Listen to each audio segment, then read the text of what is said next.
جس قدر ان سے پیار کرتے اور وہ امیر اہل سنت سے جتنی محبت فرماتے، ایسا لگتا تھا کہ رہتے حیدرآباد میں تھے، دل کراچی میں تھا۔ جب موقع ملتا تھا بارگاہ امیر اہل سنت میں حاضر ہو جانا، اور بیماری کے دنوں میں بھی جس طرح ان کا صبر دیکھا، ان کی اللہ تبارک و تعالیٰ کی رضا پر راضی رہنے والی صفت دیکھی، اور پھر اللہ پاک نے ان کو جب موت تو سب نے آنی ہے، لیکن اللہ کریم نے جب انہیں منصب عطا کیا کہ پیر صاحب نے انہیں غسل دیا، نماز جنازہ پڑھایا اور اپنے ہاتھوں سے قبر میں اتارا، ایک مرید کے لیے اس سے بڑی کیا سعادت ہے۔ ہم تو وہ شعر پڑھتے ہیں نا کہ لاش میری نوحت نہ لانا، نہ لہنانا، نہ پہنانا، نہ دفنانا، جب تک پیر نہ آئے۔ آپ سوچیں نا کہ ان کی تو یہ ساری تمنائیں پوری ہوئی۔ پھر ایک اور پیر اور مرید کا تعلق دیکھے، کبھی کبھی تو رشک آتا ہے کہ وہ کون سا مدنی مذاکرہ ہے جس میں امیر اہل سنت حاجی زمزم بطاری کو ایثار ثواب نہیں کرتے۔ یعنی یہ بڑی بات ہوتی ہے، مرید تو پیر کے لیے دعائیں کر رہا ہوتا ہے، پیر مرید کے لیے دعائیں کرے اور بار بار کرے۔ اللہ حاجی زمزم رحمۃ اللہ تعالی کے صدقے ہم سب کی مغفرت فرمائے، ان کے تقوی کے صدقے ہمیں بھی متقی بنا دے، اور جو شاندار ایمان والی اور جس کو کہیں کہ رشک والی انہیں موت ملی کہ جس میں جنازہ بھی پیر صاحب نے پڑھایا، ہزاروں عاشقان رسول اس میں شامل ہوئے۔ اللہ کریم ہمارا بھی جب وقت آخر آئے تو ہمیں کلمے والی، عافیت والی اور کاش نبی پاک کی دید والی، مدینے والی موت نصیب فرمائے، جنت البقیع ہم سب کا مقدر فرمائے۔ درود پاک پڑھنے کے بے شمار فضائل و برکات ہیں۔ آج جمعہ کا دن ہے، فرائیڈے کا جو دن ہے، جمعے کا جو دن ہے، یہ آرڈنری دن نہیں ہے، یہ نارمل دن نہیں ہے، یہ خاص دن ہے۔ اس کو باقی دنوں کا سردار کہا گیا ہے۔ جمعے کے دن جہنم کی آگ نہیں سلگائی جاتی، جمعے کے دن مرنے والے سے قبر کے حساب کتاب اور جو معاملات ہیں اس میں آسانی کر دی جاتی ہے۔ اور جمعے کا دن سبحان اللہ، ایک نیکی، مفتی احمد یار خان نبی فرماتے ہیں جمعے کے دن جو ایک نیکی کرے اسے 70 نیکیوں کا ثواب ملتا ہے۔ اسی لیے جب جمعے کو حج ہوتا ہے نا تو اس کو حج اکبر کیوں کہتے ہیں کہ ایک حج ہو تو 70 حج کا ثواب ہو جائے گا۔ جمعے کا ہے تو جمعہ اسپیشل ڈے ہے، یہ نیکیاں کرنے کا دن ہے، یہ عبادتیں کرنے کا دن ہے، اور پھر خاص درود پڑھنے کا دن ہے۔ جمعے کے دن کثرت سے درود پاک پڑھنے چاہیے۔ کتنی مشہور حدیث ہے، اللہ کے حبیب علیہ السلام فرماتے ہیں جو جمعہ کے دن 200 بار درود پاک پڑھے اس کے 200 برس کے گناہ معاف کر دیے جاتے ہیں۔ تو جمعے کو درود پاک کی بھی کثرت کیا کریں۔ اچھا، یہاں ایک سائڈ تو جمعے کی یہ ہے جس میں نیکیاں بڑھ جاتی ہیں، اجر بڑھ جاتا ہے، ثواب بڑھ جاتا ہے، مگر چونکہ جمعے کا مقام بہت بڑا ہے تو جمعے والے دن جو گناہ کرتا ہے اس کا گناہ بھی ملٹیپلائی بائی 70 ہو جاتا ہے۔ یاد رکھیے گا، جمعے کو اللہ کو ناراض کرنے والا کام، اس کا عذاب زیادہ، اس کی سختی زیادہ، اس بات کو سمجھیے۔ اب پرابلم کیا ہے کہ جن علاقوں میں جمعے کو چھٹی ہوتی ہے، کاروبار نہیں ہے، یہ چھٹی کیوں ہوئی تھی جمعے کی؟ مسلمانوں میں، مسلمان ملکوں میں بھی، کہ جمعے کو ذرا سکون سے لوگ نماز جمعہ پڑھیں، عبادت کریں، اللہ کی رضا والے کام کریں، ماں باپ نہیں ہے دنیا میں تو قبرستان جائیں، یہ سارے کام جمعے کو کرنے والے تھے۔ مگر ہوا کیا کہ جہاں جہاں جمعے کی چھٹی ہوئی وہاں جمعے کو گناہ زیادہ ہونے لگ گئے۔ فلمیں دیکھیں، گانے باجے، ڈھول تماشے اور ایسے الٹے سیدھے پلان بنتے جمعے والے دن، کیونکہ چھٹی والا دن ہے۔ اچھا، جمعرات کی رات زیادہ گناہ ہوتے ہیں، فلمیں دیکھتے لوگ پتہ نہیں کیا کیا الٹے کام کرتے، ساری رات جاگنی ہے۔ کیوں بھائی؟ جمعہ چھٹی ہے نا۔ ارے جمعرات کی رات تو بھری مراد تھی، یہ تو دعاؤں کی رات تھی، یہ تو انتظاموں کی رات تھی، یہ عبادت کی رات تھی۔ وہ رات بھی گناہ میں گزری اور وہ دن بھی گناہ میں گزر رہا ہے۔ تو پلیز، جہاں بالخصوص جمعے کی چھٹی ہے، اس لیے نہیں ہے کہ تم جمعے کو گناہ زیادہ کرو، یہ جمعہ عبادت کے لیے ہے، یہ جمعہ اللہ کی رضا کے لیے، زیادہ ثواب کمانے کے لیے ہے۔ کاروباری لوگ بیٹھے، ہمارے کاروبار میں اسکیم آتی ہے کئی شاپنگ سینٹر، کئی بڑے بڑے ادارے جو ہیں سیل لگاتے ہیں. ابھی گرمیوں کے اندر کسی کے پاس سردیوں کا اسٹاک پڑا ہوگا، وہ سیل لگا دے گا. لوگ گرمیوں میں 2 جیکٹ خرید کے آتے ہیں. ارے بھائی ابھی تو گرمیاں ہیں، سستی مل رہی تھی اس لیے 2 لے لی، سردیوں میں کام آئے گی. دنیا کا فائدہ تھوڑا سا ملے ہم اسے زیادہ کر لیتے ہیں. ایک چاہیے 4 لے لیتے ہیں. جمعے کو ایک نیکی کرو 70 ملتی ہے، تو کیوں زیادہ نہیں کرتے بھائی؟ اس دن سورہ یاسین پڑھیں، سورہ کہف پڑھیں، سورہ دخان پڑھیں. احادیث میں یہ ساری سورتوں کے فضائل جمعہ کے دن پڑھتے ہوئے آئے. قبرستان حاضری دیں، مریض کی عیادت کریں. سبحان اللہ. ایک حدیث پاک ہے جمعہ کے دن، حدیث پاک کا مضمون جو جمعے کے دن یہ 5 کام کر لے اس پر جنت واجب ہو جاتی ہے. میں 5 کام بعد میں بتاتا ہوں. اگر یہ اعلان کر دوں کہ جو جمعے کے دن 5 کام کرے 50,000 ملیں گے، بندہ بولے جلدی بتائیں ایسا 2 بار کر لیں تو لاکھ ملیں گے، ایک ہی بار میں 50,000 ملیں گے، ورنہ ڈبل کرنے کے لیے بھی تیار ہے. اب سنو، میرے آقا جنت کی بشارت دے رہے ہیں، پھر بھی اس 5 کاموں کو کون جاننے کی فکر کرتا ہے؟ اور اتنے مشکل نہیں ہے. پہلا، جمعہ کے دن کوئی روزہ رکھے. دوسرا، جمعے کی نماز ادا کرے. تیسرا، مریض کی عیادت کرے. چوتھا، جنازے میں شرکت کرے. اور 5واں، کسی نکاح میں شرکت کرے. یہ 5 کام جو جمع کر لے، جمعے کے دن کر لے، آقا فرماتے اس پر جنت واجب ہو جاتی ہے. زندگی میں ایک جمعہ تو ایسا گزارا جا سکتا ہے نا کہ پلان کر لیں گے آپ جمعے کو. ہاں، جمعے کے روزے کے بارے میں علماء فرماتے ہیں کہ جمعے کو روزہ رکھے، 7 جمعرات رکھ لے یا ہفتہ بھی رکھ لے. اور سبحان اللہ، جو جمعے کے ساتھ ایک دن ملا کر روزہ رکھ لے اس کو 10,000 روزوں کا ثواب ملتا ہے. یعنی جمعہ تو اسپیشل پیکیج ہے بھائی. ایک دن ملا کر روزہ رکھو تو 10,000 روزوں کا ثواب. سورہ یاسین پڑھیں تو سبحان اللہ، یہ بھی آئے روایتوں میں جو اپنے ماں باپ کی قبر کے پاس جا کر سورہ یاسین پڑھے، پڑھنے والے کے گناہ معاف کر دیے جاتے ہیں. فائدہ ہی فائدہ ہے جمعے کا. یعنی جب بھی جمعہ ہے نا، بندہ تیار ہو جائے، بس اب ثواب کمانا ہے، اب نیکیاں کمانی. اگر کسی مریض کی عیادت کرنی ہے جمعے کو کر لیں. مسجد میں، مدرسے میں کسی نیکی کے کام میں خرچ کرنا ہے، کسی غریب کی مدد بھی کرنی ہے، کوشش کریں جمعے کے دن کریں. ملٹی پلائی پر 70 ہو جائے. ذہن ہونا چاہیے کہ میں نے جمعے کا دن نیکیوں میں گزارنا ہے. اللہ آج کے دن کی برکتیں ہم سب کو نصیب فرمائے. ہمیں آج کا دن بھی اور آئندہ بھی جو جمعے ہماری زندگی میں آئیں اس میں خوب اللہ کی رضا والے کام کرنے کی توفیق عطا فرمائے. تو بہرحال میرے پیچھے اسلامی بھائیوں، چند باتیں میں نے جمعے کے لیے عرض کرنی تھی. ایک اور بات عرض کر دوں، پھر ایک اور موضوع بھی میں نے آپ سے ڈسکس کرنا ہے. وہ یہ ہے کہ ماشاءاللہ آج تو یہ ترکونی مسجد جیم فل نظر آ رہی ہے، پیچھے تک لوگ بیٹھے ہیں، کھڑے بھی ہیں. لیکن کیا ہر جمعے کو امام صاحب کے بیان سے پہلے اتنے لوگ آتے ہیں؟ آپ اس کو سمجھیے، یہ کیا، یہ کتنا بڑا ثواب کمانے کا موقع ہے. اگر میں آپ سے یہ کہوں کہ ہر جمعے 2 لاکھ روپے صدقہ کریں، آپ کہیں یار اتنے پیسے کہاں سے لائیں؟ ہر جمعے 2 لاکھ صدقہ، مہینے کے 8-10 لاکھ روپے ہو گئے. کیسے کر سکتے ہیں؟ ہر کوئی تو نہیں کر سکتا. اچھا، پیسے ہوتے بھی میرا دل نہیں ہوتا، مگر میں آپ کو آسان سولوشن دے دیتا ہوں.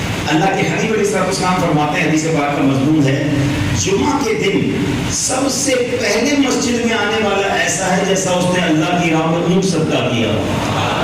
تقریباً 2 لاکھ کا تو ہوگا. جمعے میں جلدی آ جاؤ، 2 لاکھ روپے ایک اونٹ پورا صدقہ کرنے کا ثواب.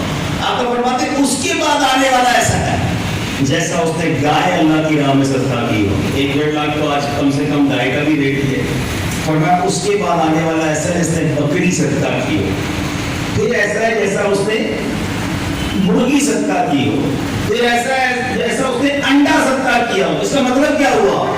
جتنا دیر سے آؤ گے اتنا ثواب جو ہے وہ کم ہوتا جائے گا. اور پھر فرمایا کہ جب امام خطبے کے لیے کھڑا ہو جاتا ہے، دروازے پر فرشتے کھڑے ہوتے ہیں، ہر آنے والے کا نام رجسٹر میں لکھتے ہیں.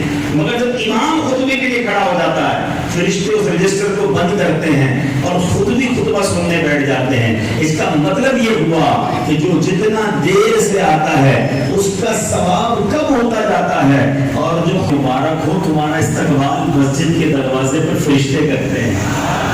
اور جلدی آیا کرو، خوب ثواب کما کر جایا کرو. پھر دل پر چوٹ لگانے کے لیے کہہ رہا ہوں تاکہ ہمیں احساس ہو کہ اگر پٹونی مسجد میں اعلان ہو جائے کہ پہلی 2 صفوں میں ہر جمعے کو جو آئے گا اس کو 2 لاکھ روپے ملیں گے، بعد والی 2 صفوں کو لاکھ لاکھ روپے ملیں گے، اس کے بعد والی 2 صفوں کو 50,000 ملیں گے، آخری صف والے کو 500 روپے ملیں گے. تو میرا خیال ہے رات سے ہی 2 صفیں بھری ہوئی ہوں گی. لوگ جانے ہی نہیں، صبح بھی یہی رہیں گے. بھائی میں چوٹ کر رہا ہوں، یعنی اگر دنیا کا فائدہ ہوتا تو ہم کیا کرتے ہیں. اور میں آپ کو آپ کے نبی کی باتیں بتا رہا ہوں، سرور کائنات صلی اللہ علیہ وسلم جن کا میں نے اور آپ نے کلمہ پڑھا ہے، وہ فرما رہے ہیں اس پہلے آنے والا ایسا ہے جیسا اس نے اللہ کی نام میں اونٹ سرتا کیا. تو آج بھی جلدی آنے والوں کو مبارک ہو اور نیت کریں آئندہ بھی جمعے کی نماز میں تیار ہو کر اچھے انداز سے خوشبو لگا کر صاف ستھرے کپڑے پہن کر، ناخن اگر بڑھ گئے تو اس کو تراش کر مسجد میں جلدی آئیں گے انشاءاللہ. یہ وہ ادب کے کام ہیں جو جمعے کے دن بھی کرنے چاہیے، اور ویسے بھی مسجد میں جب حاضری ہو تیار ہو کر آیا کرو. ہاں صاف ستھرا چہرہ صاف، ورنہ نارملی کسی کی دعوت میں جانا اس کی تیاری اور ہے، مسجد میں تو جیسے منہ اٹھا رہا ویسے آ رہے. اچھا بعض اوقات کپڑے تبدیلی بھی کرتے ہوتے ہیں کہ میں نماز پڑھ کے ہوں پھر تبدیلی کرتا ہوں. نماز کی تبدیلی نہیں کرتے، ابھی ذرا نماز پڑھ کے ہوں پھر دعوت کی تیاری کرتا ہوں. کیوں؟ پھر ذرا خوشبو ہی لگاؤں گا نا، دعوت میں جانا ہے. اللہ کے گھر کے لیے کوئی خوشبو نہیں لگانی. سوچو آپ دنیا دار کے کسی بڑی شخصیت کے گھر جانا ہے تو پراپر تیار ہو کے جانا ہے. مسجد میں جیسے آنا ہے ویسے آ جانا ہے. اس کا کیا مطلب ہے کہ تمہیں اللہ کے گھر کی قدر نہیں ہے؟ نہ کریں ایسا. اللہ کے گھر کی جتنی عزت و اکرام کرو گے اللہ تمہیں اتنا نوازے گا.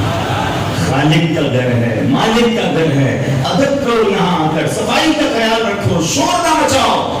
جو جتنا مسجد کا ادب کرتا ہے تو مالک کریم اس کو اتنی عطاؤں سے نوازتا ہے. اللہ تجھے اور آپ کو مسجد کا ادب نصیب فرمائے، مسجد میں آ کر اللہ کو راضی کرنے والے کام کرنے والا بنا دے. بہرحال ایک بات تو مجھے کچھ جمعے کے حوالے سے اور مسجد کے حوالے سے کرنی تھی. دوسری چونکہ یہ دن اور اگلے کچھ دنوں میں قربانی کے دن ہیں اور ایک عظیم یوں سمجھیے کہ فریضہ ہے جو مسلمان سر انجام دیتے ہیں، اور یہ ساری یادگار سبحان اللہ اگر ذوالحجہ کے مہینے کی بات کی جائے تو 2 بڑے عظیم تہوار، 2 بڑے عظیم ایونٹ آتے ہیں ہر سال مسلمانوں کے درمیان، ایک حج کا اور ایک قربانی کا. حج چند مخصوص لوگ کر پاتے ہیں، مگر سچی بات یہ ہے کہ تھوڑے بھی کرنے والے ہوں. ساری دنیا کے مسلمانوں کے دل اس دن عرفات والوں کے ساتھ دھڑکتے ہیں. جو جا نہیں سکتے مگر دل وہی ہوتا ہے، آنکھیں وہی ہوتی ہیں، اور سماعتیں بھی اسی احساس میں ہوتی ہیں کہ کیا منظر ہوگا. احرام پہنے لبیک اللہم لبیک کی صدائیں بلند ہو رہی ہوں گی. یہ امید بھی ہوتی ہے کہ اللہ ہم تو نہیں پہنچ سکے مگر آج عرفات میں جو مسلمان موجود ہیں ان کے اٹھے ہوئے ہاتھوں کا واسطہ ساری دنیا کے مسلمانوں کی مغفرت فرما. اچھا مزے کی بات یہ ہے مسلمانوں کا آپس میں پیار بھی ایسا ہے، اللہ پاک نے ایسی جس کو کہیں کہ کنیکٹیوٹی دے دی ہے کہ دنیا میں کوئی بھی عرفات پہنچے وہ ساری دنیا کے مسلمانوں کے لیے دعا ضرور کرتا ہے، وہ امت مسلمہ کے لیے دعا ضرور کرتا ہے. وہ اللہ سے صرف اپنے لیے نہیں مانگتا بلکہ وہ ساری امت کے لیے مانگتا ہے.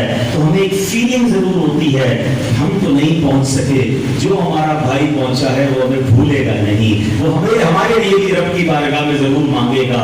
اور میرا کریم مولا ان عرفات والوں کے صدقے، ان احرام والوں کے صدقے ہم پر بھی رحم فرمائے گا.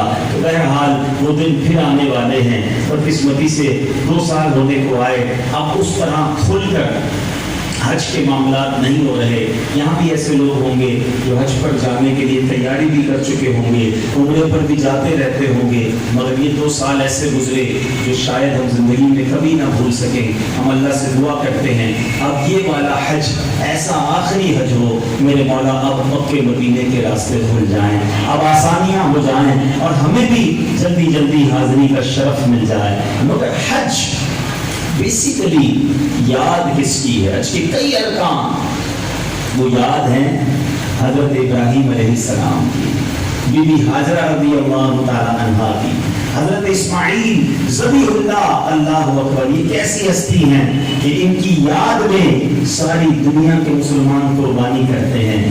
گویا اگر میں یہ کہوں کہ ذو الحجہ کے مہینے کے یہ دو بڑے ایونٹ جو ہیں، یہ دو بڑے اہم فریضے جو ہیں، یہ یادگار حضرت ابراہیم ہیں، یادگار حضرت اسماعیل ہیں، یہ ان بزرگوں کی یادیں ہیں. سبحان اللہ. یہاں ایک عقیدے کی بات بھی کر لوں، پھر مختصر میرے ذہن میں آج حضرت ابراہیم علیہ السلام کے بارے میں ایک دو باتیں اور کرنی تھی کہ جو لوگ اس طرح کی کبھی کبھی بات کرتے ہیں کہ آپ اللہ والوں کے دن کیوں مناتے ہیں، یہ ہر سال ان کی یاد مناتے ہیں، عرس مناتے ہیں، کسی بزرگ کا دن مناتے ہیں. آج جیسے میں آیا تو یہ دن حضرت حاجی زمزم رحمۃ اللہ تعالی کے وصال کے بھی دن ہیں اور ہم ان کی مسجد میں بھی آ گئے. تو ہم کیوں مناتے، کیوں یاد کرتے ہیں، اس کی کہاں ہے بھائی، اس کی اصل کہاں ہے؟ چلو پھر انہیں سے پوچھ لیتے ہیں کہ یہ بتاؤ یہ صفا مروہ کے درمیان دوڑنا کس کی یاد ہے؟ لاجک کہتے ہیں، عقل کی بات کرو، لاجک کی بات کرو.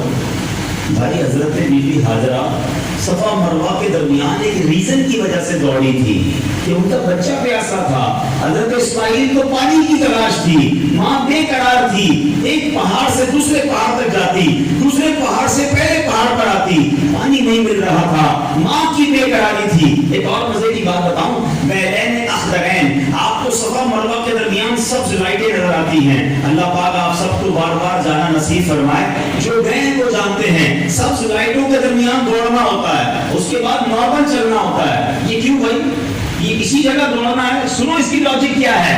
اس کی لاجک علماء یہ بیان کرتے ہیں کہ یہ وہ جگہ تھی کہ جہاں سے حضرت اسماعیل نظر نہیں آتے تھے، پہاڑ بیچ میں تھا. بی بی ہاجرہ چلتے چلتے حضرت اسماعیل کو دیکھتی تھی کہ بیٹا ٹھیک ہے، مگر جب بیچ میں پہاڑی آ جاتی تو وہاں ماں کو بیٹا نظر نہیں آتا، ماں دوڑنا شروع کر دیتی تھی. جب وہ پہاڑی ختم ہوتی تھی، ماں کو پھر بیٹا نظر آتا، ماں تسلی میں آ جاتی.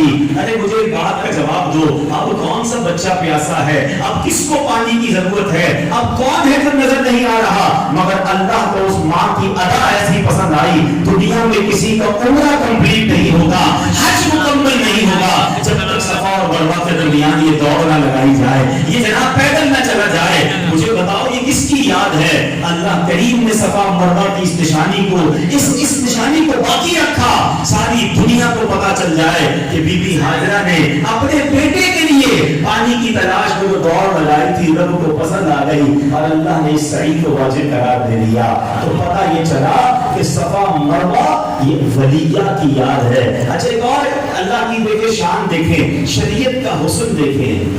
دوڑی تو عورت تھی، دوڑی تو ماں تھی، مگر اب عورتوں کو دوڑنے کی اجازت نہیں ہے. عورت نارمل چال میں چلے گی، مرد دوڑیں گے. سبحان اللہ. اس کے پیچھے بھی علماء نے بڑی پیاری وجہ بیان کی کہ جناب اس وقت تو اکیلی ماں تھی نا، وہ دوڑ گئی. اب تو مرد اور عورت ساتھ سے ہی کرتے ہیں نا. اگر عورتیں دوڑیں گی تو ان کے پردے کا معاملہ کچھ ڈسٹرب ہو سکتا ہے. شریعت حیا کا درس دیتی ہے، شریعت پردے کا درس دیتی ہے. اللہ اکبر، یہ کتنا بڑا درس ہے جو شریعت صفا مروہ کے درمیان جگہ بھی پردے کا درس دے رہی ہے. اس شریعت کی ماننے والیوں کو بازاروں میں کتنا خیال رکھنا چاہیے، محلوں میں پردے کا کتنا خیال رکھنا چاہیے. ارے صفا مروہ اور طواف میں تو بندہ ویسے ہی اپنے گناہوں کو یاد کیا ہوا ہوتا ہے. وہ کتنا بدبخت ہوگا کہ اس وقت جو عورتوں کی طرف گندی نظر کرے. مگر آج جہاں گندی نظریں ہیں وہاں ہماری مائیں بہنیں پردہ نہیں کر رہی، وہاں جناب ان کو پردے کا خیال نہیں آتا. ان سب کو درس لینا چاہیے کہ جب صفا مروہ کے درمیان اسلام پردے کا درس دے رہا ہے تو تمہیں اپنے محلے میں، اپنے گھر میں، اپنے علاقے میں پردے کی کتنی زیادہ اہمیت کا خیال رکھنا چاہیے. اچھا جناب اب ایک اور لاجک کی بات کر لیتے ہیں. جو لوگ حج پر گئے انہیں پتا ہے کہ سب شیطان کی جو رمی ہے، جمرات کی رمی، یہ واجب ہے، یہ ضروری ہے اور سارے حاجی کرتے ہیں. کیوں کرتے ہیں؟ اصل میں مسئلہ یہ ہے، یاد کیا ہے؟ حضرت ابراہیم چلے تھے حضرت اسماعیل کو ذبح کرنے. شیطان آیا تھا بہکانے کے لیے حضرت اسماعیل کو، حضرت ابراہیم کو راستے میں اس راست سے ہٹانے آیا تھا اور آپ نے اس کو کو کنکر مارے تھے. چھوٹے بچے کی شکل میں آیا, پتھر مارے. ادھیر عمر آدمی کی شکل میں, جوان آدمی کی شکل میں آیا, پھر پتھر مارے. بوڑھے کی شکل میں آیا, پھر پتھر مارے. اگر یہ شیطان کے باہر بیٹھا ہوتا ہے, جمرۃ الوسطیٰ, کبریٰ اور صغریٰ, چھوٹا جمرہ, درمیانہ جمرہ, بڑا جمرہ. ارے یہ تو دیواریں ہیں, کہاں ہے چھوٹا کوئی, کہاں ہے درمیانہ, کدھر ہے بوڑھا؟ ارے آج تو صرف دیواریں ہیں. مجھے بتاؤ, آج تو شیطان بہکانے نہیں آتا, آج تو شیطان سامنے نہیں ہے. ارے پتھر کو دیوار کو مارتے ہیں, کیا ضرورت ہے اسے مارنے کی؟ دنیا والوں کو جواب دینا تھا.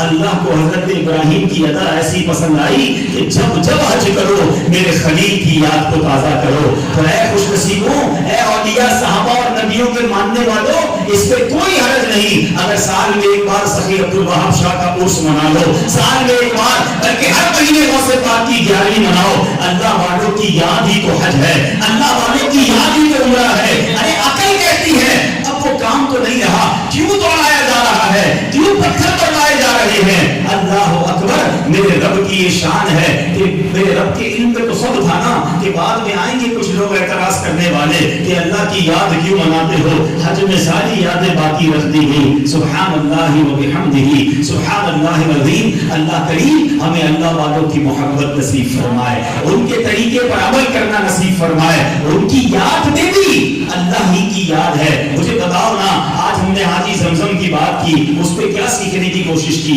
وہ تقویٰ والے تھے, وہ صبر والے تھے, وہ پیر سے محبت کرنے والے تھے, وہ عبادت والے تھے. یہ باتیں کر کے سیکھنے کو کیا ملا؟ ہمیں بھی عبادت کرنی ہے, ہمیں بھی تقویٰ اختیار کرنا ہے, ہمیں بھی ذرا گناہوں سے بچ کر زندگی گزارنی ہے. تو یہی تو فائدہ ہے اللہ والوں کا کہ جب ان کا ذکر کرو تو اللہ سے محبت بڑھ جاتی ہے, ان کا ذکر کرو تو بندہ رب کے قریب ہو جاتا ہے. یاد رکھیے, اللہ اللہ کیے جانے سے اللہ نہ ملے, اللہ اللہ کیے جانے سے اللہ نہ ملے. اللہ والے ہیں جو اللہ سے ملا دیتے ہیں.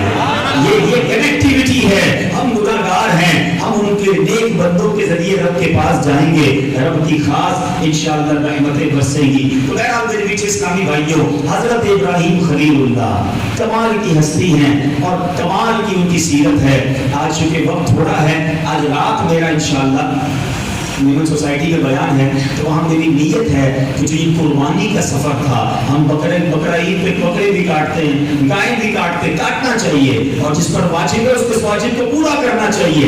لیکن کیوں کرتے ہیں, اس کے پیچھے کیا واقعہ تھا, ہمیں سبق کیا ملتا ہے؟ ہمیں ہر سال اپنے بچوں کو بتانا چاہیے. بزرگوں کو شاید واقعہ پتا ہوگا, بچے تو جناب ہم کیوں قربانی کرتے ہیں؟ سب کرتے ہیں اس لیے کرتے ہیں, ذرا محلہ کرتا ہے تو اس لیے کرتے ہیں. بکرے لے کر گھوم رہے ہیں, جانور لے کر گھوم رہے ہیں. ارے اس میں میسج کیا ہے, اس میں پیغام کیا ہے, اس کی نیت کیا ہونی چاہیے؟ یہ کون سی داستان تھی جس کو باقی رکھا گیا؟ انشاءاللہ میری نیت ہے آج رات انشاءاللہ جو بیان ہوگا ہیومن سوسائٹی مصطفیٰ گراؤنڈ میں عشاء کے بعد, آپ کے ممکن ہو تو وہاں آئیں, اپنے نوجوان بچوں کو لائیں تاکہ ان سب کو پتہ چلے کہ قربانی ہم کیوں کرتے ہیں اور اس سے سیکھنے کو کیا ملتا ہے. قربانی میں ہم نے احتیاطیں کیا کرنی ہیں, نیتیں کون سی کرنی ہیں. بعض اوقات کچھ لوگ ایسے ہوتے ہیں کرتے قربانی ہیں, ثواب نہیں گناہ مل جاتا ہے. ایسا کیسے ہوگا؟ جی جناب, انما الاعمال بالنیات. اگر تو تمہاری قربانی کی نیت یہ ہے کہ اللہ کی رضا حاصل کرنی ہے, سنت ابراہیمی ادا کرنی ہے, خود بھی گوشت کھاؤں گا, غریبوں کو بھی کھلاؤں گا, اور جناب اللہ کی طرف سے حکم ہے اپنا مال قربان کر رہا ہوں, تمہیں انشاءاللہ قربانی کے ایک ایک قطرے, خون کے ایک ایک قطرے پر اور قربانی کے جانور کے ایک ایک بال پر ثواب ملے گا. لیکن نیت اگر یہ ہے کہ ذرا لوگوں کو پتا چلے پیسہ کتنا ہے, پتا چلے میرے جانور کتنے مضبوط ہیں, پتا چلے کہ میں کتنا بڑا سخی ہوں, ذرا میری واہ ہو جائے, تو اس کا ثواب نہیں ملنا, اس پر گناہ ملنا ہے. یہ بات ہمیشہ یاد رکھیں. نیکی ضرور کریں مگر اللہ کی رضا کے لیے کریں, نیکی عبادت ضرور کریں مگر رب کو راضی کرنے کے لیے کریں, لوگوں کو دکھانے کے لیے نہ کریں. تو میرا آج رات کو ہم انشاءاللہ حضرت ابراہیم اور حضرت اسماعیل کی اس داستان پر بیان کریں گے. ایک تو باتیں حضرت ابراہیم کے بارے میں اور سن لیجئے, بڑی محبت ہے حضرت ابراہیم خلیل اللہ سے. اللہ کا خلیل انہیں کہا جاتا ہے, اور خلیل یہ دوست کو خلیل کہتے ہیں. سبحان اللہ. اور حضرت ابراہیم نبی پاک علیہ السلام اور حضرت ابراہیم جو ہیں ان دونوں کے اندر شکل میں بھی شباہت تھی. یعنی میرے آقا کہا کرتے تھے کسی کو ابراہیم خلیل اللہ کو دیکھنا ہے تو میرا دیدار کر لے. اچھا ان کو ابو الرحیم، ابراہیم ابو الرحیم کی وجہ سے کہا جاتا. آپ زبردست مہمان نواز تھے. آپ کے زمانے سے آپ ہی نے مہمان نوازی شروع کی. آپ بغیر مہمان کے کھانا نہیں کھاتے تھے. ہر وقت آپ کو مہمان چاہیے ہوتا تھا اور لوگوں کے ساتھ ملن ساری، لوگوں کی مہمان نوازی کی وجہ سے اللہ نے آپ کو خلیل بنایا. آپ کے بعد جتنے نبی ہوئے سارے نبیوں کے آپ والد کہلاتے ہیں. اس لیے آپ کو ابو الانبیاء بھی کہا جاتا ہے. حضرت ابراہیم سبحان اللہ نبی پاک علیہ السلام کے بعد سب سے افضل ہستی اگر کائنات میں کوئی ہے انبیاء میں نبی پاک کے بعد افضل وہ حضرت ابراہیم خلیل اللہ علی نبینا علیہ السلام ہیں. معانقہ ہم جو گلے ملتے ہیں یہ بھی سب سے پہلے حضرت ابراہیم خلیل اللہ علیہ نبینا علیہ السلام نے شروع کیا. اور آپ کی ذات کی تو کیا بات ہے. 4 آسمانی مذاہب ہیں. ٹھیک ہے. ان چاروں آسمانی مذاہب میں ان چاروں آسمانی کتابوں میں حضرت ابراہیم کا ذکر بھی موجود ہے اور آپ کا ادب بھی موجود ہے. چاروں مذاہب کے لوگ حضرت ابراہیم سے محبت کرتے ہیں. تو بہرحال اللہ کریم ہمیں ان مبارک دنوں کی قدر نصیب فرمائے. ذوالحجہ کے مہینے میں جن پر قربانی واجب ہے انہیں صحیح نیتوں کے ساتھ قربانی کرنا نصیب فرمائے. جتنے لوگ قربانی کریں اللہ سب کی قربانی قبول بھی فرمائے. اور پھر اس قربانی کے گوشت کا سنت کے مطابق استعمال کرنا بھی نصیب فرمائے. اپنے غریب رشتہ داروں اپنے دوست احباب میں بھی تقسیم کریں. پھر الحمدللہ جو قربانی کی خالے ہیں میں گزارش کروں گا جو عاشقان رسول کے ادارے ہیں ان کو بھی دیں، دعوت اسلامی کو بھی پیش کریں. ایک آخری بات قربانی کے حوالے سے الحمدللہ قبلہ شیخ طریقت امیر اہل سنت جو ہیں بڑی کمال کی شخصیت ہیں. آپ بعض اوقات وہ مشورے دیتے ہیں جو بندہ حیران ہو جاتا ہے یار یہ تو کبھی سوچا ہی نہیں تھا اتنی بڑی نیکی اور اتنی بڑی خوشی حاصل کی جا سکتی ہے. وہ کیا ماشاءاللہ یہاں ایسے کئی لوگ ہوں گے جن کو اللہ نے بہت نوازا ہے.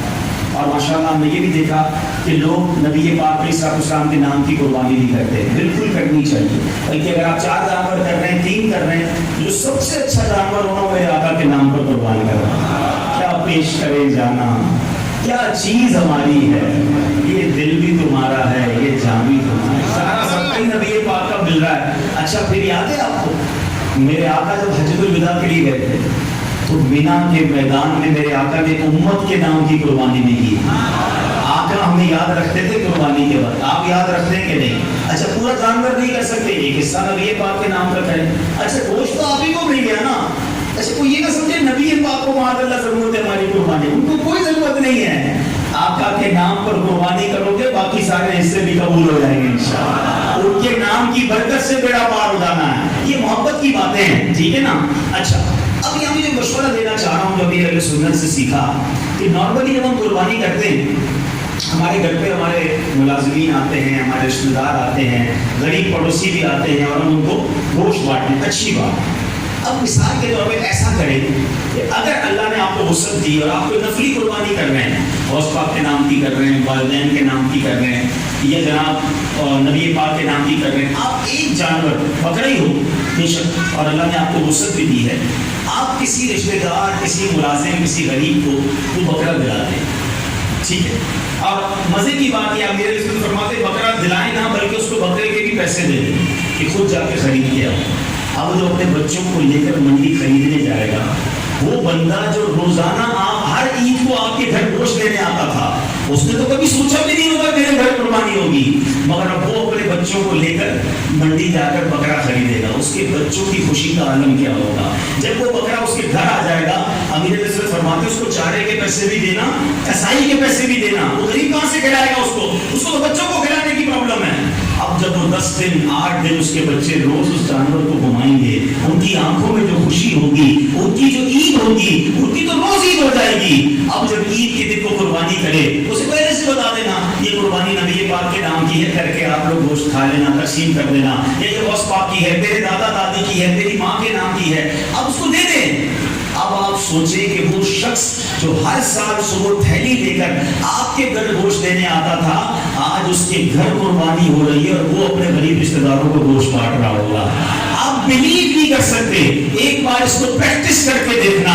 اس غریب کے گھر میں جو 10 دن خوشیوں کا سما رہے گا، وہ روز تمہیں دعائیں دے رہے ہوں گے۔ ارے وہ دعا نہ بھی دیں، میرا رب دیکھ رہا ہے، بچہ خوش ہے، میرا کریم مولا تمہارے غم دور کر دے گا۔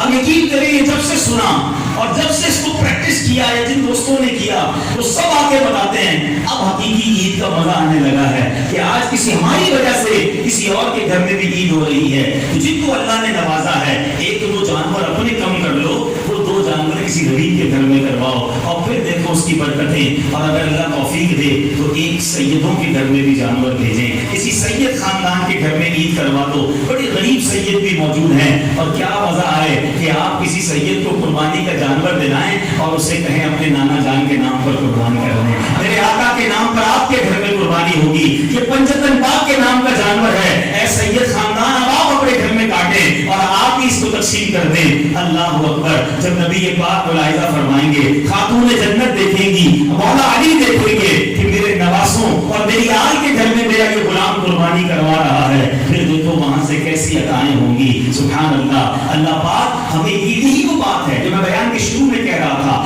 کاروباری لوگ جگہ ڈھونڈتے ہیں پیسے کمانے کی، پوائنٹ ڈھونڈتے ہیں کاروبار کا، آئیڈیا ڈھونڈتے ہیں جدھر سے نئے پیسے مل جائیں۔ ارے مسلمان وہ ہے جو راستہ ڈھونڈے کدھر سے نیکی مل جائے، کدھر سے ثواب مل جائے، کدھر سے جنت مل جائے۔ موقع آ رہا ہے نیکیاں کمانے کا، موقع آ رہا ہے خوشیاں بانٹنے کا، اس انداز سے اس بار قربانی کرے۔ اللہ ہم سب کو صحیح طریقے سے قربانی کرنا نصیب فرمائے اور اپنے غریب مسلمان بھائی بہنوں کا خوب خیال رکھنے کی توفیق عطا فرمائے۔